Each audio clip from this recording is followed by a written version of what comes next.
The alternating brings us to the halfway point of the entire Bloxy Marble League as we head into the fourth team event. I am Guy Tyre and will be commentating on event 8 as we see the Pearls Pros have taken the lead of the Captain's Championship over the Whirlwinds at 45 to 44. Meanwhile, Fructose at the bottom at 6 points, Eclipse of Team Lunar at 10 points, and so they'll be wishing for more points. Here at the standings after event 7, Fireworks retain the lead, followed by the Amethyst Comets and the Lemony Lunatics. As we head into round 1 of Heat 1, the Loping Lasers versus the Dragonflies. Now the way this goes is that this will be descent to the bottom, as with a point system from 8 to 1, depending on where you finish, and whichever team has more points after both rounds will be moving on into the semifinals, which will be in part 2.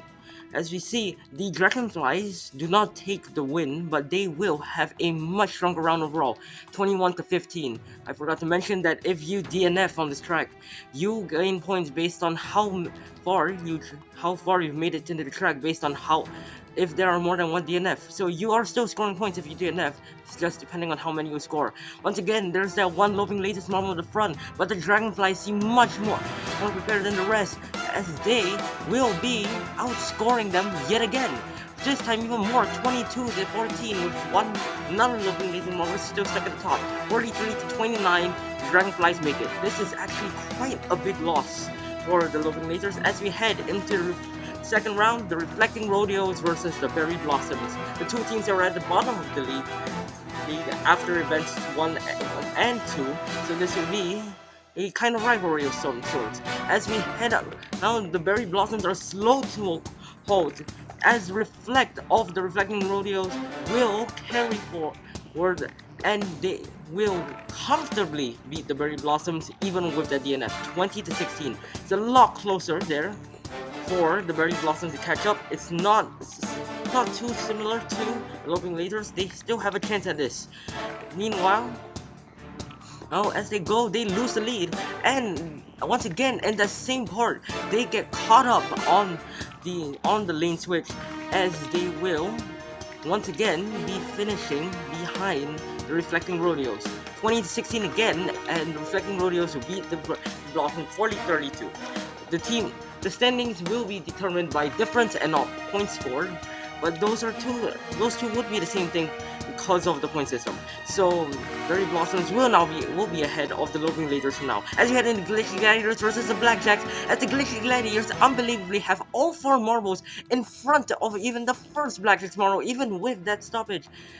This will be an amazing round for the Glitchy Gladiators as they get 25 points compared to the Blackjacks 11. They have almost got that perfect round had there not been that mistake there at the spinner.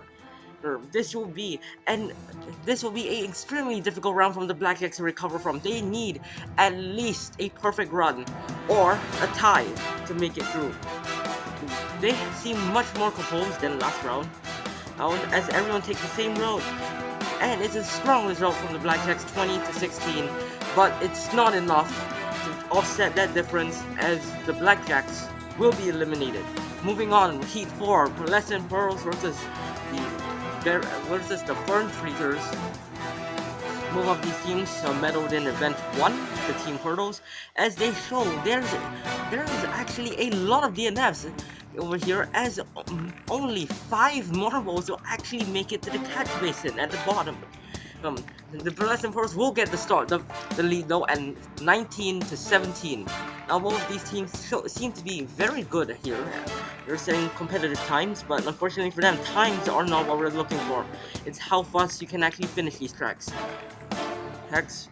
In your own heat, as there's the Pearlescent Pearls marble stuck over there.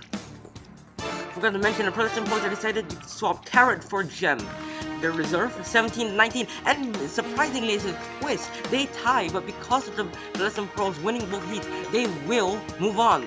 Unfortunate for the Fern Freezers, as we head into the Fireworks versus the Spirit Sky, where the Fireworks, similar to the Pearlescent Pearls, have decided to opt in their reserve Confetti and replacing their main member Mortar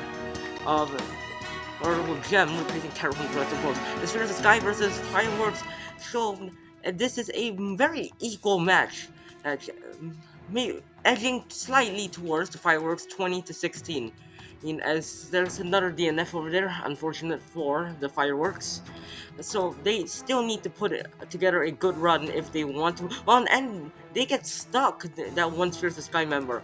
Unfortunately, there won't be a restart for them as they get caught up over there, and the fireworks hold a are actually behind the Fierce the Sky. They will need to recover here, as they do.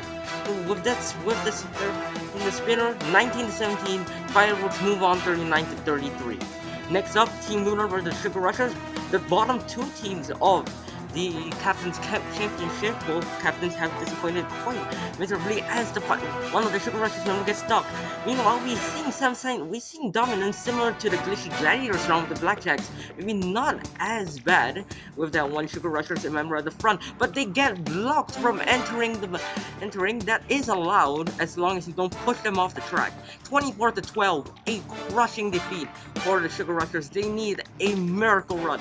Luckily for them, they will be on the right side, which actually does give you better results as compared to the left. However, they don't seem to be taking use of that as they get stuck. The Team Lunar is still ahead. Team Lunar is still behind, but the Sugar Rushers, even with the win, they will still lose out as 20-16. Team Lunar 44-28, the biggest margin so far. Sugar Rushers are now in dead last as the Oro Orbs and the Lemon Lunatics now fight it out. Now, our third place team versus the team formerly in first place. Right now, the Oro Orbs are absolutely destroying the team captained by Lemony Zest, as they will comfortably lead them 22-14. The Lemony Lunatics need a really good round here if they want to win anything in this.